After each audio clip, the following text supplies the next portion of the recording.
نحن نقص عليك أحسن القصص بما أوحينا إليك هذا القرآن. بسم الله الرحمن الرحیم. یو ملګری تاسو کړو چې یو انسان درزی له جوړه ورکی، درزی هغه جوړه وګڼي، دا هغه جوړې نه چې کومه باقی زیاته کپړه پاتې شوه، نو دک زیاته کپړه درزی په خپل استعمال کې راوستی شي او کنه.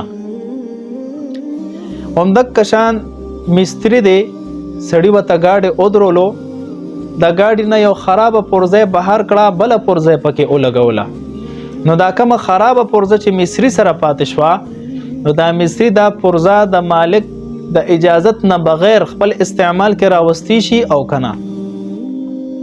الدر المختار کې دی الاجراء على ضربين مشترك وخاص فالاول من يعمل لا لواحد كالخياط ولا يضمن ما هلك في يده وان شرط عليه الزمان لان شرط الزمان في الامانه باطل وبه يفتى. درزی له چې کم سوټ ورکړي شي، نو دا سوټ د درزی په لاس کې امانت ته شرعاً.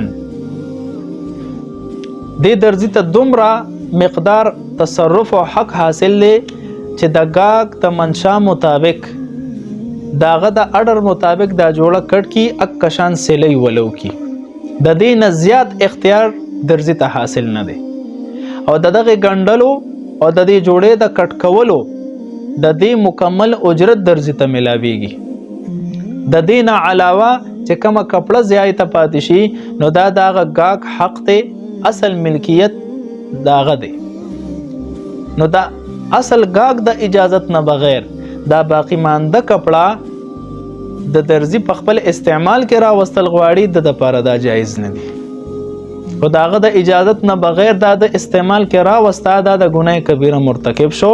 قیامت پر ورځ به رب ذوالجلال دنه د دې کپڑے تپوس کوي، ځکه دا پر دې حق دی. البته کو هغه اجازت ورکی چې زما سوټ د سونا کپڑے نه رالو باقی پاتې شو، هغه ستا د خپل استعمال کې راوستې شي، نو بیا بلا تکلف د خپل استعمال کې راوستې شي. کو اجازت نه، د اجازت نه بغیر باقی مانده کپڑا چې ارسونوي دا استعمال کې راوستل درزی د پاره جایز نه دی. البته عرف کې چې دا کم واړه واړه کترونه پاتې شي، عموما د دې څوک تپوس نه کوي، عرف هم داسې دی، نو دغه کترونه کو داغه د اجازت نه بغیر هم درزی سره پاتې شي، نو دا شرعاً معاف دي، دې کې گنجائش ده.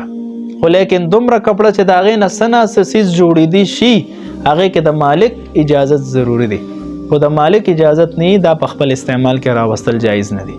د دې وجنه افضل خبره ده فقها فرمای چې کله درزی سوټ وګڼي، نو کومه کپړه چې باقی پاتې شو هغه د مسره بده سوټ کې پیک کی، نو یو خو بداو شي چې د خلکو اعتماد به بده درزی باندې جوړ شي چې دا ډیر زیات امانتدار انسان دی. دویمه دا چې دا باقی مانده کپړه دا کیک دی، نو دا د نورو خلکو د پاره هم د دعوت ذریعہ جوړیږي.